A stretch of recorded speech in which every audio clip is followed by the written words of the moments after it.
All right, let's move to our next line of discussion now. For a country like Nigeria, that is among the world's leading oil-producing nations, it is saddening that issues of fuel shortage, pricing and importation costs of refined fuel have remained a nagging problem. And the All Progressives Congress, during the campaigns leading up to the 2015 general elections, pledged to address challenges in the petroleum sector. But since then, the nation's 4 refineries have remained almost comatose, if not comatose, leaving the country at the mercy of foreign refineries. So much is now spent to make petrol available to meet the more than 15 million liters daily need of Nigerians. And months ago, Nigerians were shocked by the staggering amount spent on the importation of petrol and subsidy in a short period, when the group managing director of the NNPC, Mekanti Baru, revealed that the importation of refined fuel cost the nation $5.8 billion since late 2017. Now, the Central Bank of Nigeria has also cried out at the huge sum gulped by the importation of petroleum products. It says a whopping $36 billion was spent on importation in the last 5 years. That's between 2013 to 2017. Now, with us in the studio is the columnist and economist, Lekan Sote. It's good to have you join us in the studio. Good morning, Mike. You're welcome. Good morning. Good to see you. Right.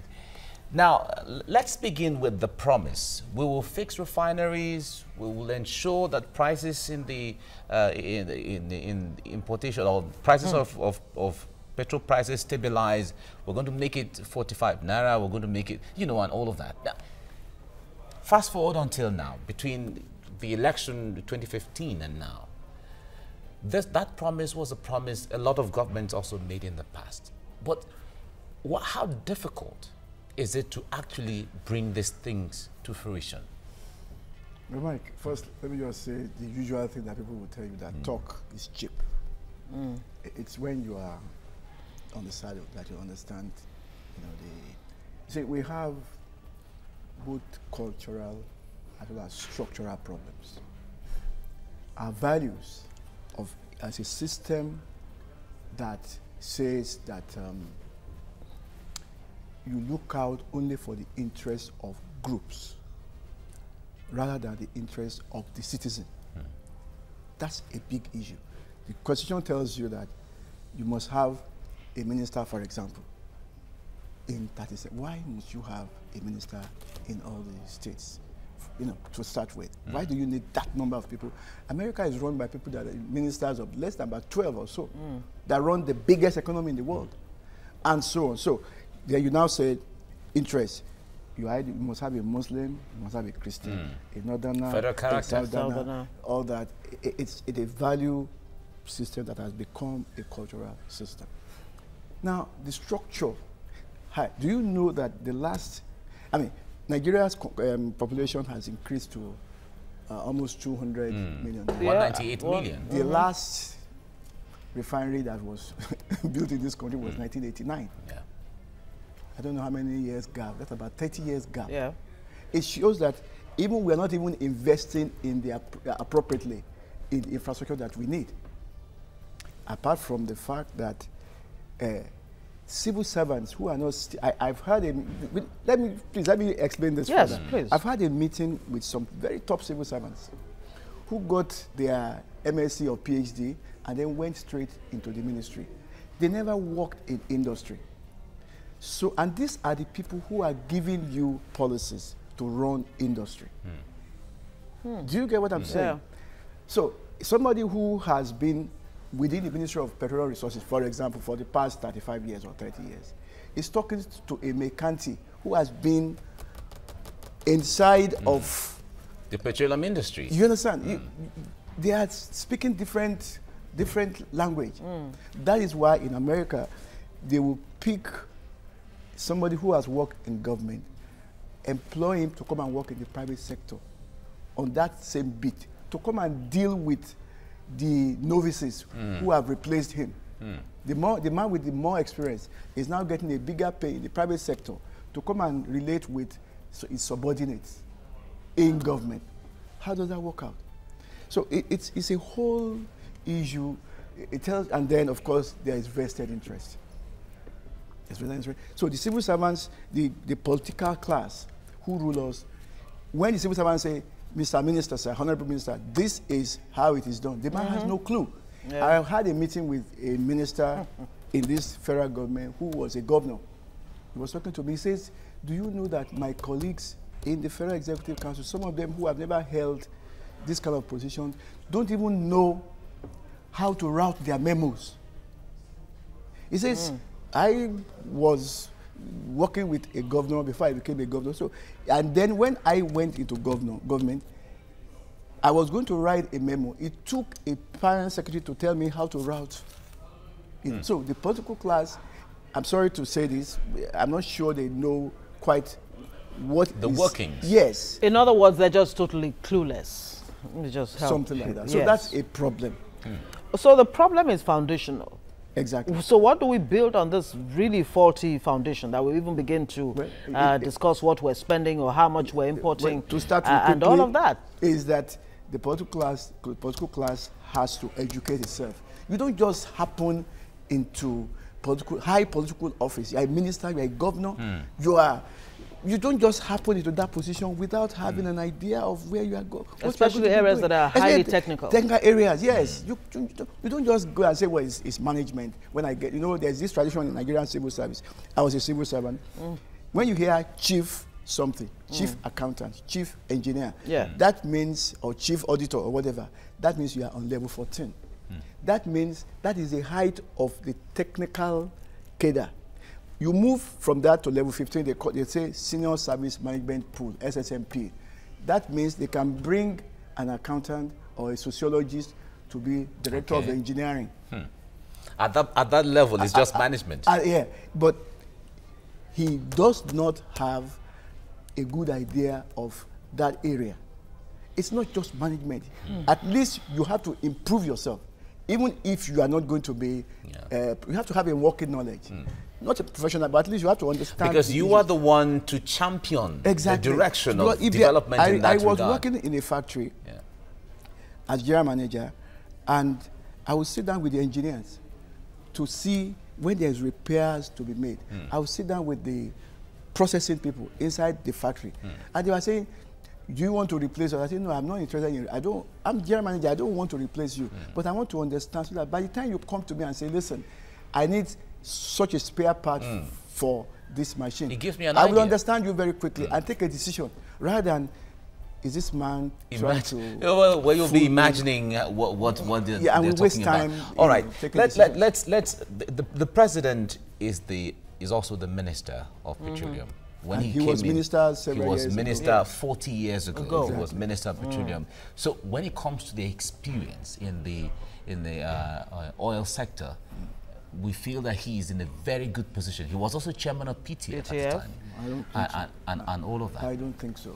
I don't think so. Why? Okay. I'm sorry. All right, but I'm not seeing the evidence. I'm not seeing it in but the ideas. Right now, the PIGB bill is on his table.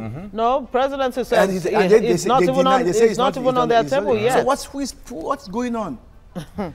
The same way in 2016, we were looking for the the real budget, when they said there are two versions of the budget. Something is wrong. Okay, so Nigeria is spending so much, gazillions of dollars on fuel imports. Why are we doing that, right? Why are we doing that? Well, we are doing that because... we have 4 moribund refineries. To start with. Yes. That's one. Then 2, I don't know if you read some time ago, Dr. Mekanti, the GMD of said that Nigerians are opening petrol stations close to the borders. Close to the borders. That's part of the problem. I'm sure you understand what that means. Yes. Of course. That's one. And then 2 is that you have also had complaints by the National Assembly that the subsidy element of reform of the petroleum products imports. That there's somebody is, to use that language I used the other day, sexing up figures. Do you understand? Yes. And who is doing it? Somebody should be identified. Do you know that there's a complaint now that rather than send their returns to the DPR, that will then send the funds to Federation account. NNPC is directly sending, crediting the Federation account. And the credit at discretion. That is not what you're supposed. You're supposed to send the money to the DPR. That will then send it. Something is fishy somewhere. Of course, there have been calls on the National Assembly to actually look so that into the there's fuel nobody can import then monitor claim. the taxation. Nobody can then monitor the subsidy element. You just net off and say, you know, this came in, this came out, and that's all. So, but who do we hold responsible in this case? Is it the government, led by the president, who is supposed to give a deliberate direction towards how things should be, or is it the NNPC that is not, or the oil industry that is not? The buck stops on Mr. President's table. He is a president. He's also has appointed himself as the Minister of Petroleum. As the Minister of Petroleum Resources. So the buck stops. Everybody else, they are assisting him. You know, and I think it is. Do we need a new petroleum minister? I've always thought that that the president broke the went against the constitution by appointing himself as minister. That is not the constitution does not allow him to, as far as I'm concerned, that appointing himself the same way Obasanjo appointed himself. The same way others. Yeah, didn't Abacha appoint himself? I don't think he did. Well, the military era one is of the totally military, yes. So, yeah, but no one is taking the issue to court. So in the eyes of the law, as far as the court has not come up with any ruling, nobody has tested the law in that regard. Well, I think maybe some of us will have to find out in the coming years. Yeah, you know, because we need to ensure that people, especially the president of Nigeria, obeys the law. Nigeria's president is one of the most powerful president in the world, so with all the powers he has. That's right. All right, now we've heard some analysts who say that the almighty messiah, that Dangote refinery is coming upstream, and we've heard government officials make reference to it as to when that refinery comes upstream, that is going to solve a lot of our problems. Now, some analysts have said that the system, the status quo, is deliberately kept that way to favor the refinery coming up. The same way some people say that they have rendered the railway system comatose so that the truckers can have the haulage business can thrive. You know, so, well, I'm not privy to any conversations or any decisions, but when you begin to look at things, it begins to appear so. I don't know if you've heard that there was a time in the past that there was a policy that some state governments wanted to carry out, and under the Obasanjo administration, and it was not going to favor a particular not to be named businessman. And the president went to Obasanjo, and Obasanjo got the state government to reverse the policy which favored this particular individual businessman. So it goes back to what you said initially about interest, vested interest, as opposed to the interest of and they are telling you there's something called crony capitalism. Some people, because just what you have said is an evidence of what is called crony capitalism, the government will hold down the system so that somebody else can be making money. By government policy, just holding, he would be the only one making money. Let's kill all the railway system, and then let's allow only this man to import trucks.